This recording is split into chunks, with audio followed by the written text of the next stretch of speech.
Vous le connaissez certainement, le seul et l'unique Balmain Boy, fan de Michael Jackson de King of Pop et addict à TikTok. Le 3 avril 1986, il y a 34 ans, naquit Olivier Rousteing. Lui et sa formidable ascension seront le sujet de notre fabuleuse vidéo d'aujourd'hui.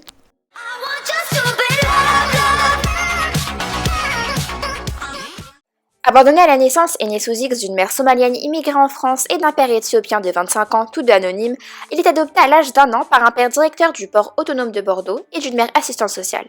Olivier Rousteing grandit donc à Bordeaux, la ville du vin.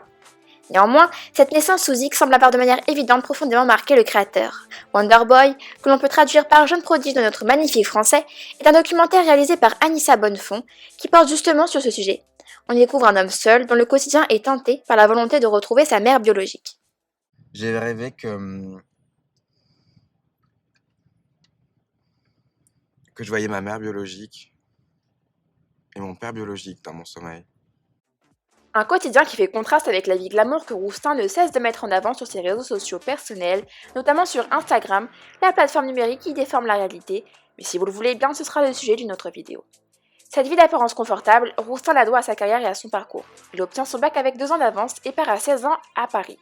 En 2003, il ressort diplômé de la prestigieuse école de mode S-Mode et s'envole vers la capitale italienne où il souhaite évoluer professionnellement. Rapidement, il est embauché chez Roberto Cavalli chez qui il travaille durant 5 années avant de s'envoler pour Paris en 2009 pour intégrer la maison de couture Balmain. Il y travaille alors en tant que responsable studio, puis est propulsé au sommet en 2011 suite au départ mystérieux de Christophe de Guernin, le directeur artistique de l'époque, qui d'après les rumeurs aurait quitté son poste pour cause de dépression nerveuse. Cette promotion l'a véritablement mis sur le devant de la scène et lui a permis de montrer son talent au grand public. Conscient de garder l'héritage de la maison, il réussit tout de même à réaffirmer la femme Balmain en imposant son style féminin, rock et glam. Une silhouette devenue iconique, tellement iconique que personnellement je ne me souviens même plus du Balmain pré-Rousteing. D'après Cosmopolitan, les décolletés plongeants, les épaulettes, les broderies et les dorures d'Olivier Rousteing résonnent comme un hommage à la mode des années 80, et pourtant, ces collections ont l'air plus modernes que jamais.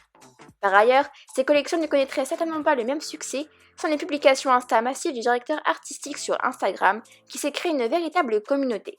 En effet, il s'affiche aux côtés de Jennifer Lopez, de Neymar, de Kim Kardashian, des personnalités différentes qui sont ses amis ou des simples collègues, mais qui alimentent sa vitrine et permettent d'insérer Balmain partout.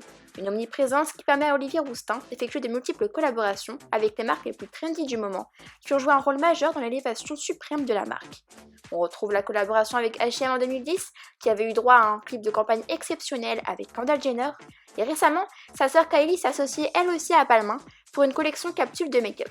Mais la meilleure collaboration reste celle de 2018 avec Beyoncé, lors de Beychella, où le directeur artistique avait créé les costumes de scène de Queen Bee. Un concert qui a d'ailleurs eu droit à un documentaire sur Netflix en 2019, une publicité d'enfer pour Balmain. Mauvaise nouvelle, cette vidéo est maintenant terminée. Si vous en voulez plus, likez, abonnez-vous et n'oubliez pas de me suivre sur les réseaux sociaux, Instagram et Twitter. Salut!